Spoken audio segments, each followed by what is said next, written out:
Just as everyone else was switching from rear-wheel drive to front, Audi ripped up the rulebook and released the Quattro, the first four-wheel drive performance car. It conquered the world of rallying, revolutionised sports cars and shaped the future of Audi as a whole. Up until 1980, when this car's release dominated the Geneva Motor Show, four-wheel drive had only really been seen in off-roaders. By the end of 1982, the Quattro had won Audi the manufacturer's title at the World Rally Championship. The next year, Hannu Mikkola won the Drivers' Championship in a Quattro, with Stig Blomqvist doing the same in his in 1984. Audi dominated. The Quattro was just as revolutionary on the road, not just because of the grip and the traction it offered either, but because of the speed.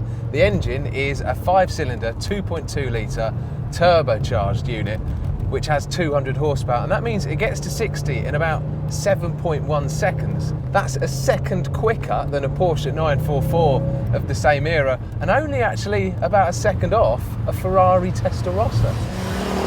There's some real old school turbo lag in the way it delivers its power, so you put your foot down and nothing happens, and then suddenly you hear it whistle and off it goes, and it sounds absolutely brilliant, such a fruity noise. Another thing I like is that at the top of the turbo boost gauge there's a checkered flag, so whenever you're on full boost giving it all the fruit, it's like you're winning.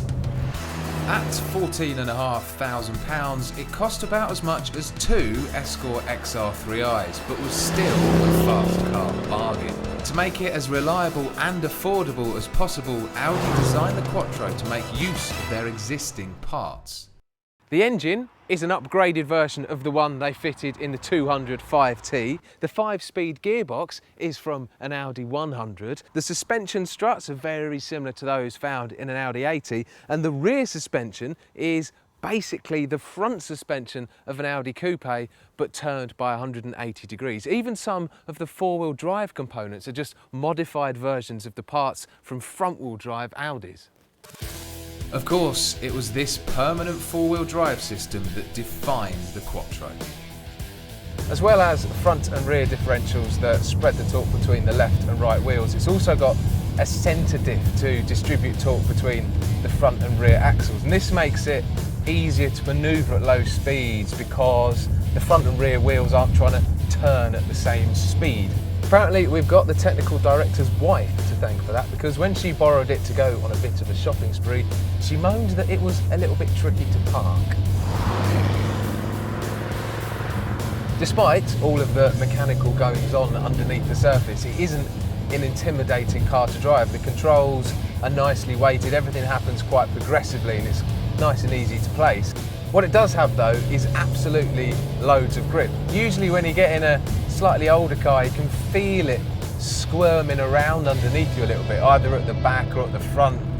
But this one, all four wheels just feel totally glued. Saying that, it isn't really a car that seems to enjoy going round bends. There's a little bit of body roll, as you'd expect from a slightly older car, and it just gives the impression that its attitude towards corners is to just get them out of the way with as quickly as possible. It's not something that you can play with in the middle of a bend.